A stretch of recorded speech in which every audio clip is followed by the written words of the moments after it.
नमस्कार, मेरा नाम है आशीष तिवारी और आप देख रहे हैं खबर उत्तराखंड। क्या पिछले कुछ वक्त में कांग्रेस ने अपनी रणनीति बदल दी है? क्या पिछले कुछ वक्त में कांग्रेस ने ऐसे रास्ते को अख्तियार कर लिया है जिसने बीजेपी को मुश्किल में डाल दिया है? क्या कांग्रेस अब माइंड गेम खेलने लगी है?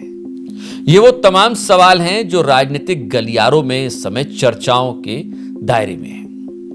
दरअसल गणेश गोदियाल के कांग्रेस के प्रदेश अध्यक्ष बनने के बाद कांग्रेस के कार्यकर्ताओं और नेताओं में एक उत्साह देखा जा रहा है। यह उत्साह कितना रंग दिखाएगा, चुनावी माहौल में कहां तक, किस मंजिल तक कांग्रेस को लेके जाएगा, यह वक्त बताएगा। लेकिन मौजूदा दौर में यह बात तय है कि गणेश गोदियाल के आने के बाद फिलहाल कांग्रेस के कार्यकर्ताओं से लेकर नेताओं तक को एक नई ऊर्जा मिली तो है, लेकिन इसी बीच कांग्रेस ने अपनी रणनीति थोड़ी बदली है, थोड़ी कहिए, या फिर एक ऐसा पहलू अपनी रणनीति में जोड़ लिया है जिसने बीजेपी को मुश्किल में डाल दिया है। हम ऐसा क्यों कह रहे हैं, इसको सिलसिलेवार समझने की कोशिश करेंगे। पहले एक बयान आपको बताते हैं, उसका जिक्र करना जरूरी है। हाल ही में कांग्रेस के कद्दावर नेता और पूर्व मुख्यमंत्री हरीश रावत ने बीजेपी को लेकर एक बयान दिया।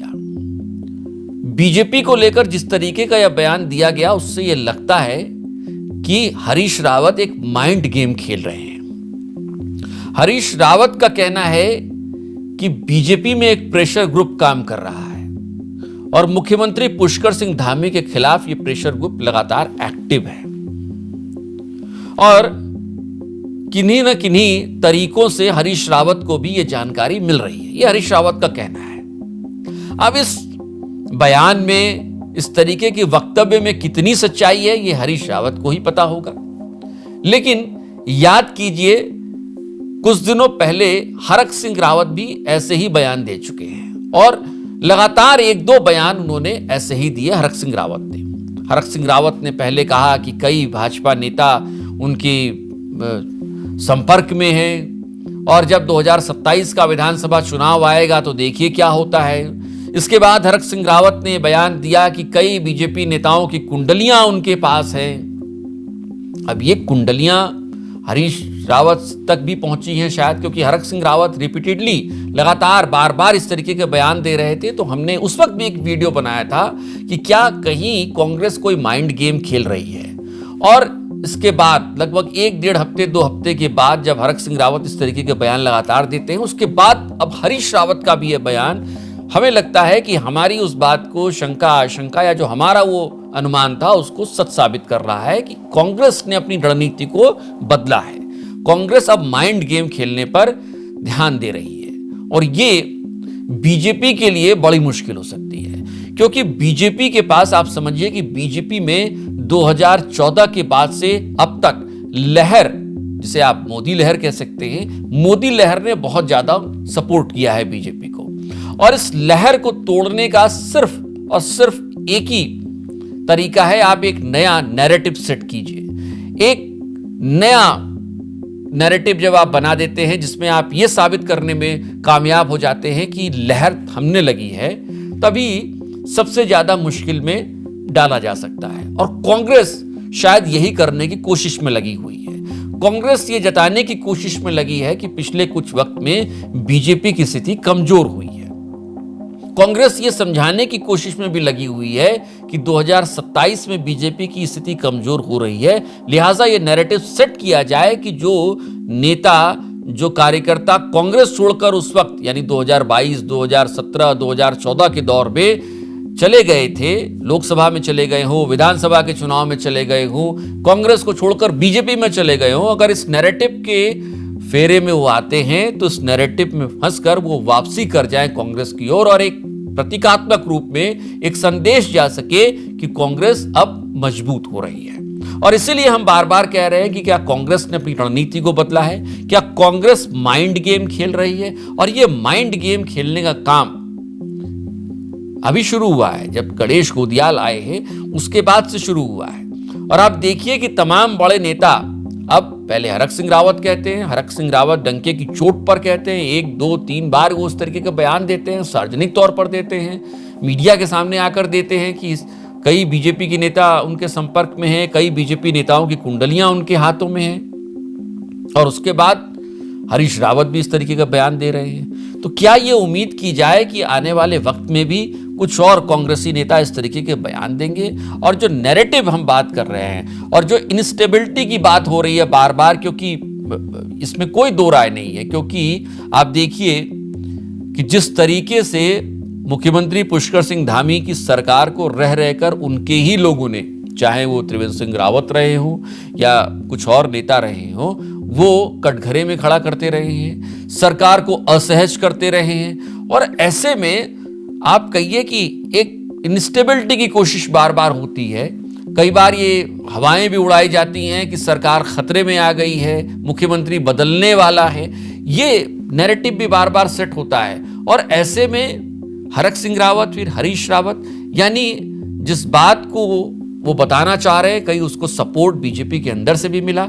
और यही वजह है कि इसके बाद कांग्रेस को लगा कि ये नैरेटिव सेट करने वाला काम अगर फिट बैठ जाता है तो आने वाले वक्त में उसके लिए रास्ता आसान हो सकता है। तो हमें लगता है कि यही वजह है कि आने वाले वक्त में भी जब चुनाव का दौर और करीब आएगा, उस वक्त इस तरीके के नैरेटिव सेट करने के लिए और बयान सामने आएंगे। लेकिन ये बयान कितने कारगर होंगे, क्योंकि इस बात में कोई दो राय नहीं है कि कांग्रेस के पास सिर्फ नैरेटिव सेट कर देने से उसके पास पावर नहीं आ जाएगी, सत्ता नहीं आ जाएगी, वो सरकार नहीं बना पाएगी। ग्रास रूट लेवल पर काम करना होगा, संगठन को तैयार करना होगा, अंदरूनी कलह को दूर करना होगा, और हर एक शख्स को जो नेता है उसमें, क्योंकि कार्यकर्ता तो बहुत कम है कांग्रेस में, और हर कार्यकर्ता नेता है, और तमाम नेता खुद को मुख्यमंत्री के तौर पर साबित करने में लगे रहते हैं और खुद को मुख्यमंत्री ही देखते हैं। तो कम से कम इन सारी चीजों से ऊपर उठना होगा कांग्रेस को। सिर्फ नैरेटिव सेट करने से शायद वो सत्ता में वापसी नहीं कर पाएगी। आपका क्या ख्याल है इस बारे में, आप भी कमेंट करके बता सकते हैं। और आज के इस वीडियो में हम कुछ और चर्चा भी आपसे करना चाहते हैं। कल हमने वीडियो बनाया था, कांग्रेस पे हमने एक तस्वीर का जिक्र किया था। तस्वीर का जिक्र करते हुए हमने बताया था आपको कि किस तरीके से कांग्रेस में, कम से कम कांग्रेस में एक बड़े लेवल पे चेंजेस होने की कोशिश की जा रही है, करने की कोशिश की जा रही है। एक टाइमलाइन दी गई है, जिस टाइमलाइन में तय किया गया है कि 15 दिसंबर तक कार्यकारिणी बना ली जाए, 20 दिसंबर तक प्लान दे दिया जाए। और राहुल गांधी लगातार खुद इस पूरी चीज की मॉनिटरिंग कर रहे हैं और गणेश गोदियाल उनसे मुलाकात करके आए हैं। इस वीडियो पे बड़े शानदार कमेंट्स आए हैं हमारे दर्शकों के, उनका उसको पढ़ना बड़ा ज़रूरी है, क्योंकि जब इस वीडियो को हम लोग अपने कमेंट्स को देखते हैं तो हमें यहाँ पे कमेंट्स बहुत सारी बातें बताते हैं। और इन कमेंट्स को पढ़ने के बाद मुझे लगता है कि मुझसे ज़्यादा कांग्रेस के नेताओं को इन कमेंट्स को पढ़ना चाहिए। हालांकि बहुत सारे ऐसे, एक हमारे दर्शक हैं वो लिखते हैं नेक्स्ट आरजी, यानी राहुल गांधी को वो कह रहे हैं, उनके हार्ट्स उन्होंने भेजे हैं। जाहिर सी बात है उनको कांग्रेस पसंद होगी, सम्मान है उनकी पसंद का। एक शख्स हमारे अरुण सिंह जी हैं, वो लिखते हैं कि गणेश गोदियाल कांग्रेस स्ट्रांग कीजिए। वही बात है जिसकी चर्चा हम अपने इस वीडियो में भी कर रहे हैं कि सिर्फ नैरेटिव सेट करने से कुछ नहीं होने वाला भैया। पहले आपको स्ट्रांग करनी होगी कांग्रेस, ग्रास रूट लेवल पे, जमीनी स्तर पे अपने कार्यकर्ताओं को खड़ा करना होगा, तब जाकर कहीं कांग्रेस फिर से अपने को खड़ा होने के बारे में सोच सकती है। और बहुत सारी चीजें हैं, कुछ शख्स हैं जो गढ़वाल, कुमाऊं, तराई की भी बात कर रहे हैं, हालांकि मुझे लगता है कि इसकी बहुत ज़्यादा चर्चा नहीं होनी चाहिए। एक हमारे यूज़र हैं, उनका नाम मैं नहीं समझ पा रहा हूं, लेकिन JI कुछ ऐसे करके इनका यूज़र नेम है, जे करके, लेकिन उन्होंने लिखा है, वही बात ये कह रहे हैं कि जब तक कांग्रेस पार्टी का संगठन बूथ लेवल पर स्ट्रांग नहीं होगा तब तक कांग्रेस को आने वाले वक्त में कुछ नहीं मिल पाएगा। यानी कितना क्लियर कट मैसेज है ये कांग्रेस के नेताओं के लिए। एक आम नागरिक जो आपको, आपकी राजनीति को देख रहा है, आपको समझ रहा है, वो आपको इतनी फेयर एडवाइस कर रहा है, इतनी सीधी सपाट सलाह दे रहा है कि भैया पहले बूथ लेवल तक उतरिए, बूथ लेवल पर जाकर अपने को स्ट्रांग कीजिए, फिर उसके बाद आप कुछ और तैयारी कीजिए, कुछ और सोचिए। एक बड़ा शानदार कमेंट आया है, ये कमेंट अपने आप में कांग्रेस की समूची राजनीति को आईना दिखाता है। मयूख मेहर जी की नाराजगी से पिथौरागढ़ जिले चारों सीटें हार जाएंगी। ये राजेंद्र जी हैं, राजेंद्र टोलिया जी हैं, हमारे दर्शक हैं। राजेंद्र जी, बहुत शुक्रिया आपका पहले तो इस तरीके कमेंट करने के लिए, और आपने हमारा ये वीडियो देखा, उसका एनालिसिस किया, उसके बाद आपने कमेंट किया, बहुत शुक्रिया। अगर हमारा वीडियो देख रहे होंगे तो आपको भाई भूरी भूरी, और कांग्रेस की तरफ से भी आपको बहुत सारी शुभकामनाएं कि कम से कम आपने एकदम फेयर एडवाइस दी है इस तरीके की। और आप देखिए कि मयूख मेहर की नाराजगी पे क्या किया अब तक कांग्रेस ने। मुझे तो नहीं लगता कि जो होना चाहिए था वो हुआ है, और मयूख मेहर की नाराजगी अब भी बनी हुई है, और कांग्रेस किस तरीके से 2027 में उनको मनाएगी। और अगर इस तरीके से नेता उनके नाराज होते रहे और उनको फिर भी संगठन में रखा गया और वो खिलाफ बयानबाजी करते रहे, तो ये माया है कांग्रेस की, कांग्रेस ही जानती है।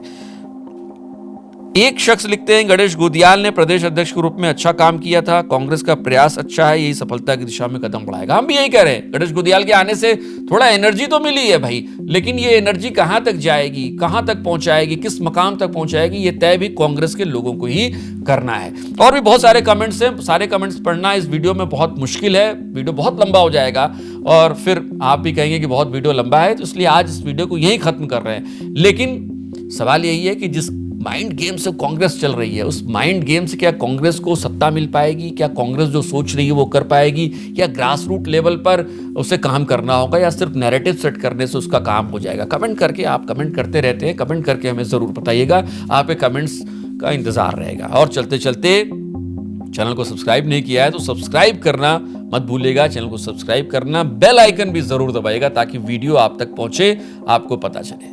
नमस्कार।